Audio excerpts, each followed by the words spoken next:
Half ইয়ারলির পর আমার বাবা মারা যান। আমি 13-14 ঘন্টা করে ফোন চালাইতাম, সারাদিন গেম খেলতাম আর সোশ্যাল মিডিয়া স্ক্রল করতাম। হাইড্রোজেনের যোজনী যে এক, এটা আমি জানছি এসএসসি পরীক্ষার 1 মাস আগে। এই ভুলটা যদি না করতাম আমি জিপিএ 5 পেতাম। ফ্রেন্ডের থেকে 1000 টাকা ধার নিয়ে কিনছিলাম। মৃত্যুর মুখ থেকে ফিরে আসছি বলা যায়। আসসালামু আলাইকুম সবাইকে, আমি মোহাম্মদ জাওয়াদুল ইসলাম। বর্তমানে পড়াশোনা করছি ঢাকা রেসিডেন্সিয়াল মডেল কলেজে, ইন্টার ফার্স্ট ইয়ারে।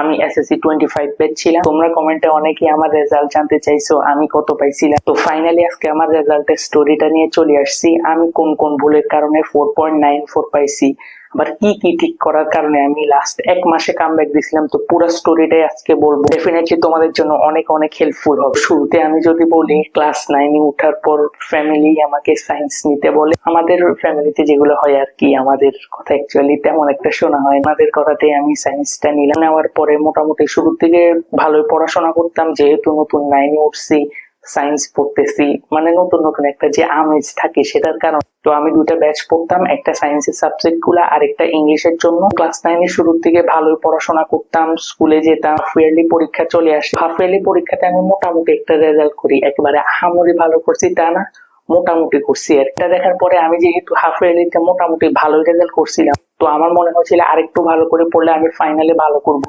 ফাইনালের জন্য পড়তে থাকলাম। দেন আমার লাইফে একটা টার্ন আসে। আনফরচুনেটলি আমার বাবা মারা যান। তো তিনি আগে অসুস্থ ছিলেন না, তিনি হঠাৎ করে ব্রেন স্ট্রোক করে মারা যান। তো এই জিনিসটা প্রসেস করতে মোটামুটি আমার 10-12 দিন লেগে যায়। তো এরপরের 1 মাস আমি স্কুল অফ করে দিই, ব্যাচেও পড়তে যেতাম না, মানে নিজেকে ঘরের মধ্যে বন্দি করে ফেলি, এক টাইপের কোয়ারেন্টাইন করে ফেলি। তো আমি বাসায় থাকতাম আমার রুমের মধ্যে, মানে সবার সাথে মিশা অফ করে দিই, ফ্রেন্ড সার্কেলের সাথে মিশা অফ করে দিই, অনলাইনে কথা হতো আর কি। দেন আমার ডিস্ট্রাকশনের পরিমাণটা বেড়ে যায়। আমি 13 থেকে 14 ঘন্টা ফোন চালাতাম বাসায়, জাস্ট ফোন চালাতাম, ঘুমাতাম আর খাইতো। আমি মূলত গেম খেলতাম আর সোশ্যাল মিডিয়াতে সারাদিন স্ক্রল করতাম। ফ্রি ফায়ার খেলতাম। আমাদের কয়েকজন ফ্রেন্ড ছিল, আমি, ফারদিন, সালমান, সাইম, মিনহাজ, আমরা সবাই মিলে র্যাঙ্ক পুশ করতাম। তোমরা যারা ফ্রি ফায়ার খেলছো তারা আশা করি জানো। আমি খেলা পারতাম না, ওরাই খেলা পারতো, তো আমি জাস্ট টুকটাক সাপোর্ট করতাম ওদেরকে। এরকম করতে করতে গেম খেলা, সোশ্যাল মিডিয়া ডিস্ট্রাকশন, এগুলার কারণে আমি পড়াশোনা থেকে পুরাপুরি সরে যাই। ফাইনাল পরীক্ষা চলে আসে, তো যেহেতু আমি পড়াশোনা কিছুই করে নেই, কোনো প্রিপারেশন নিয়ে যাইনি, এক্সাম হলে ফ্রেন্ডের থেকে দেখে দেখে যা লিখতে পারছি লিখছি। তো ফাইনালে রেজাল্ট আমি ফেল করি। আমি 3 সাবজেক্টে ফেল করছিলাম টোটাল। ওই টাইমে ক্লাস টিচার বললো যে 10 এ উঠাবে না। তো পরবর্তীতে একটা গার্ডিয়ান মিটিং ডাকা হয়। তো গার্ডিয়ান মিটিং এ সবার থেকে সাইন নেওয়া হয়। দেন আমাদেরকে ক্লাস 10 এ প্রমোট করা হয়। ক্লাস 10 এ উঠার পরেও আমার মধ্যে ওই জিনিসটা কমে নেই, আমি সেই আগের মতোই ডিস্ট্রাক্টেড ছিলাম। গেম খেলা, সোশ্যাল মিডিয়া এডিকশন, এগুলো আমার মধ্যে ধীরে ধীরে আরো বাড়তে থাকে। 13-14 ঘন্টা থেকে এখন মোটামুটি 15 ঘন্টার দিকে আমি আগাইতে থাকি। এই জিনিসটা এত বাড়ে যে আমি পড়াশোনা একেবারে ছেড়ে দিই বলতে গেলে। ব্যাচে যাইতাম, বাট ব্যাচে যাওয়া আসার মধ্যেই ছিলাম, বাসায় বই খুলতাম না। ওখানে যাই জাস্ট ওই ফ্রেন্ডের সাথে কথা বলে টাইম নষ্ট করতাম, পড়তাম না, লাস্ট বেঞ্চে বসে থাকতাম।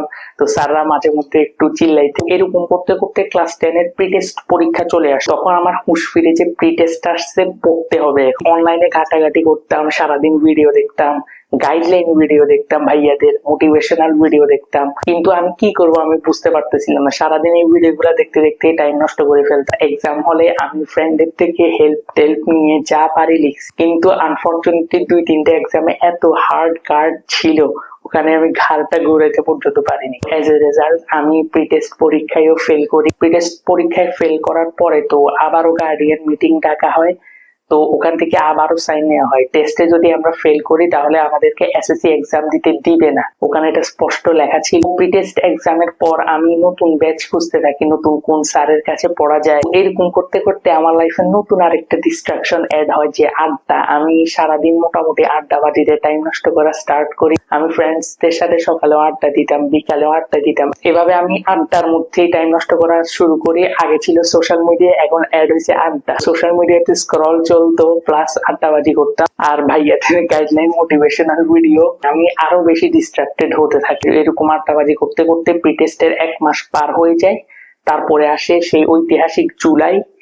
তো জুলাইতে 16 তারিখের পরে মোটামুটি আমাদের সবার রক্ত গরম হয়ে যায়, যেহেতু তখন ক্লাস 10-এ পড়তাম। সবার রক্ত গরম ছিল যে আন্দোলন করতে হবে, আমাদের ভাই বোনদেরকে মারতেছিল। তখন আমিও আমার ফ্রেন্ডদের সাথে ওই আন্দোলনে জড়িয়ে পড়ি। তো সারাদিন একেবারে বাইরে থাকতাম, এগুলা করতে করতে মোটামুটি জুলাই মাসটাও শেষ হয়ে যায়। তো 4 আগস্টের দিন আমাদের ফেনীতে একটা আন্দোলন ডাকা হয় খুব বড় করে। আমার ফ্রেন্ডসরা আগে থেকেই ছিল, আমি একটা দিকে সেখানে যাই। তো আমি যে মোমেন্টে যাই ওই মোমেন্টে ওরা গুলি করা স্টার্ট করে। ওই দিন প্রায় 30 থেকে 35 জন শহীদ হন, আল্লাহ ওনাদেরকে শহীদের মর্যাদা দান করুক। তখন একেবারে আমি মাঝখানে পড়ে গেছি, আমি কোন দিকে যাব আমার মাথা কাজ করতেছিল না। তো আলহামদুলিল্লাহ ওই দিন আমি বাঁচি গেছিলাম, বলতে গেলে এক প্রকার মৃত্যুর মুখ থেকে ফিরে আসছি বলা যায়। তো ওখানে পাশে একটা দোকান খোলা ছিল, আমি ওখানে ঢুকে যাই। ওই আঙ্কেলটাকে অনেক থ্যাঙ্কস। তো গোলাগুলি শেষ হওয়া পর্যন্ত আমি দোকানটাতেই ছিলাম। তো পরে গোলাগুলি অফ হওয়ার পরে ওই আঙ্কেলটা আমাকে রিক্সায় তুলে দেন, আমি রিক্সা করে বাসায় চলে আসি। জুলাই যাওয়ার পরে টেস্ট পরীক্ষার আর মাত্র 20-22 দিন বাকি ছিল। আবারও স্টার্ট করলাম অনলাইনে সাজেশন খোঁজা, এই খোঁজা সেই খোঁজা। 15-10 দিনে যা পারছি পড়ছি, ফ্রেন্ডসদের হেল্প নিয়ে আমি যা পড়ে আসছি তা নিয়ে লিখলাম। ফিজিক্স পরীক্ষার দিন এত হার্ড গার্ড পড়ছে, ওই দিন একটু ঘাড় ঘোরাইতে পারি নাই, কোনো হেল্প নিতে পারি নাই। তো এই লাস্ট কয়েকদিনে ভালো মতো কিছুই পড়তে পারি নাই। তো ফিজিক্স পরীক্ষায় আমি ফেল করি, যেহেতু প্রি টেস্টে সাইন ছিল যে টেস্টে ফেল করলে এসএসসি দিতে দিবে না। তো ওই প্রেশারটা স্কুল দিচ্ছি। তো একটা গার্ডিয়ান মিটিং ডাকা হয় যে কি করবে আমাদেরকে নিয়ে। তো ওখানে ডিসিশন নেই যে আমাদেরকে রিটেক দিতে হবে, মানে যে এক্সামে ফেল করছি ওটা আবার দিতে হবে। ওখানে যদি পাস করি তাহলে আমাদেরকে এসএসসি পরীক্ষা দিতে দিবে। তো রিটেক দিলাম, আলহামদুলিল্লাহ ওখানে পাস করলাম। তারপরে আমাদেরকে এসএসসি দেওয়ার পারমিশন দেওয়া হয়। আমার অবস্থা খুবই জঘন্য, সোশ্যাল মিডিয়া আর ডুম স্ক্রলিং, গেম, মানে সবকিছু মিলে হযবরল একটা অবস্থা। আর বুঝতেছিলাম না কি পড়বো না পড়বো, কোত্থেকে পড়বো, কিভাবে পড়বো, মানে খুবই এলোমেলো একটা অবস্থা লাগতেছিল। আর এক্সামের ভয়ও ছিল, অনেক আন্ডার কনফিডেন্ট ছিলাম। তো এইভাবেই সময়গুলো চলে যাচ্ছিল। তো একদিন সাকিব ভাইয়া সায়েন্স বেকারির একটা পোস্ট আমার সামনে আসে যে ওখানে একটা সেশন নেওয়া হবে, যাদের পড়া এখনো কিছু হয়নি, কিভাবে তারা পড়লে এসএসসি তে প্লাস পাবে। ওই সেশনটাতে আমি জয়েন করি। তো 2 ঘন্টার একটা সেশন ছিল। তো ভাইয়ের কথাবার্তা আমার কাছে মোটামুটি ডিফারেন্ট লাগছিল, আর আমি মনে করছিলাম যে আমি যে সলিউশন চাই উনি তা দিতে পারবে। ওনাদের একটা মেন্টরশিপ কোর্স ছিল, এসএসসি মেন্টরশিপ। তো ভাইয়া বলছিলেন যে ওখানে লাইফ চেঞ্জিং লাইফ সেশন নেওয়া হবে। তো আমার মাথায় প্রশ্ন জাগলো, লাইফ চেঞ্জিং লাইফ সেশন কি বা নিবে। আমি কনফিউশনে ছিলাম যে এটা লাইফ চেঞ্জিং কিভাবে হতে পারে, এটা তো স্ক্যাম হতে পারে। আমি চিন্তা করতে থাকলাম, দ্বিধাদ্বন্দ্বে ছিলাম। তারপর আমি সিদ্ধান্ত নিই যে আমি ওই কোর্সটা নিব। তখন আমার কাছে একটা টাকাও ছিল না। তখন আমি আমার ফ্রেন্ডের থেকে 1000 টাকা ধার নিলাম, ওই কোর্সটা নিলাম। ভাইয়ার লাইফ চেঞ্জিং সেশন গুলা যখন নেওয়া স্টার্ট হয় আমি অ্যাকচুয়ালি হতবাক হয়েছিলাম, কারণ ওই সেশন গুলা আসলেই লাইফ চেঞ্জিং ছিল। তো ওই সেশন গুলাতে যে সলিউশন গুলা দেওয়া ছিল, গেম অ্যাডিকশন ছাড়া, সোশ্যাল মিডিয়া অ্যাডিকশন ছাড়া, তো ওগুলা একেবারে পার্মানেন্টলি রিমুভ হয়ে গেছে আমার লাইফ থেকে। আমি আসলেই অবাক ছিলাম, এবং এগুলা যে আসলেই লাইফ চেঞ্জিং আমি তখন তার প্রমাণ পাইছি। আমি নিজেও জানতাম না যে ভাইয়া আমাদেরকে 1000 টাকা দিয়ে এত ভ্যালু দিবে। সাজেশন মেন্টরশিপ তো ছিলই, প্লাস এই লাইফ চেঞ্জিং লাইফ সেশন গুলা আসলেই মেন্টরশিপের প্রত্যেকেরই লাইফ চেঞ্জ করে দিয়েছিল। আমি যেখানে 14-15 ঘন্টা করে মোবাইলের গেমে অ্যাডিক্টেড ছিলাম, সেখানে আমি 10-11-12 ঘন্টা করে পড়া স্টার্ট করি। আমি নিজে অবাক ছিলাম, আমার ফ্যামিলিও অবাক ছিল, কিভাবে এটা পসিবল হয়েছে। জাস্ট ভাইয়ের বলা গাইডলাইন গুলা মানছি আর আমি রেজাল্ট পাইছি। আমি এই ডিস্ট্রাকশন গুলা ছাড়ার পরে আমার পড়ায় মনোযোগ আরো বাড়তেছিল। আমি ইজিলি 11-12 ঘন্টা করে পড়তে পারতাম, আর তখন আমাকে কেউ পড়ার জন্য বলাও লাগতো না, আমি নিজে থেকে পড়তে লাগলাম। ইউটিউবে যে ফ্রি গাইডলাইন গুলা দেখতাম ওগুলাতে আমি কোনোদিন কোনো রেজাল্ট পাইনি। 2-3 দিন পর আবার সেই ডিস্ট্রাক্টেডই হয়ে গেছে। কিন্তু ভাইয়ের এই সলিউশন গুলা করার পর আমি 2-3 দিন পর হারাতাম না, আমি কনসিস্টেন্সি মেনটেন করতে পারতাম। আমি জানি তোমরা এখন এই লাস্ট মোমেন্টে অনেকেই ডিস্ট্রাক্টেড আছো, অনেকেই ফোন অ্যাডিকশন ছাড়তে পারতেছো না, সোশ্যাল মিডিয়া অ্যাডিকশন ছাড়তে পারতেছো না, আরো যে যে অ্যাডিকশন গুলো আছে। আমরা যে কোর্সটা 1000 টাকা দিয়ে কিনছিলাম ওইটা ভাইয়া এবার ফ্রি করে দিয়েছে। কোর্সটার নাম ডিস্ট্রাকশন ফিক্সার। তোমরা যারা অ্যাডিক্টেড আছো বা পড়ায় ফোকাস করতে পারতেছো না, তোমাদেরকে হাইলি রিকমেন্ড করবো তোমরা কোর্সটা করবা। তুমি যদি ভাইয়ের কোর্সটা পুরাটা কমপ্লিট করতে পারো আর গাইডলাইন গুলা মানতে পারো, আমি গ্যারান্টি দিচ্ছি তুমি ইনশাল্লাহ ফোন অ্যাডিকশন ছাড়তে পারবা। এটা আমি তোমাকে কথা দিলাম। আমি যেহেতু রেজাল্ট পাইছি, তোমরাও ইনশাল্লাহ পাবা। আমরা যেটা টাকা দিয়ে কিনছিলাম সেটা এবার ভাইয়া কমপ্লিটলি ফ্রি করে দিয়েছেন, শুধুমাত্র তোমাদের হেল্প করার জন্য। তো নিচে ডিসক্রিপশন আর কমেন্ট বক্সে আমি কোর্সটার লিংক দিয়ে দিব। তোমরা সেখানে ক্লিক করার পর একটা অপশন পাবা বাই ফর ফ্রি, ওইটাতে ক্লিক করবা। ওইটা ক্লিক করার পর তোমার কোর্সের ক্লাসগুলো চলে আসবে। কোর্সের ক্লাসগুলো করিও আসলে তুমি তোমার মধ্যে চেঞ্জ দেখতে পারবা। আমি অবশ্যই সবাইকে রিকমেন্ড করবো কোর্সটা করার জন্য। এটা বর্তমানে বাংলাদেশের স্টুডেন্টদের জন্য হাইলি রিকমেন্ডেড একটা কোর্স। তুমি মিস করলে তোমারই লস, কারণ এটা ফ্রি জিনিস। তো এবার আসি, আমি ভাইয়ার গাইডলাইন মতো পড়তে থাকলাম, ভাইয়ের সাজেশন গুলো ফলো করতে থাকলাম। তো এজ এ রেজাল্ট পরীক্ষায় আমি কমনও পাই, আমি ভালো মতে পরীক্ষাগুলো দিয়েছিলাম। তো আমার চ্যানেলে আমি কোন সাবজেক্টে কত পাইছি, কিভাবে পড়ছি, এগুলো নিয়ে আগেই ভিডিও দেওয়া আছে। তো তোমরা চাইলে আমার চ্যানেল থেকে আগের ভিডিওগুলো দেখে আসতে পারো। রেজাল্টের দিন আমার খুবই ভয় করতেছিল, কি হবে কি হবে। তো রেজাল্টের টাইম যখন আসলো, তো সার্ভার ল্যাগ দিচ্ছিল। বাংলাদেশের সার্ভার গুলো কিরকম সেটা তোমরা জানো। 20-25 মিনিট পরে আমি আমার রোলটা দিলাম, দেন ওখানে ক্লিক করার পরে আমার রেজাল্টটা আসলো।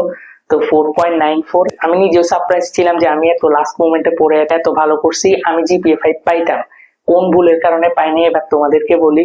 তো ভাইয়া যখন গাইডলাইন দিত তখন বলে দিত এই ম্যাথ 4 বার করবা, এই ম্যাথ 5 বার করবা, মানে ইম্পর্টেন্স অনুযায়ী আর কি। আমি 1-2 বার করার পর ওই ম্যাথটা ছেড়ে দিতাম, আর করতাম না। মানে আমি একটু লেজি টাইপের ছিলাম আর কি, ফাঁকিবাজ টাইপের ছিলাম। পরীক্ষার হলে আমি সেটার প্রমাণ পাইছি। প্রশ্ন আমার কাছে ঠিকই পরিচিত মনে হয়েছে, বাট করার টাইমে আটকে গেছে। এই ভুলটার কারণে আমি 4.94 পাইছি। আমার 3টা সাবজেক্টে A+ মিস গেছে, বায়োলজি, জেনারেল ম্যাথ আর বাংলা।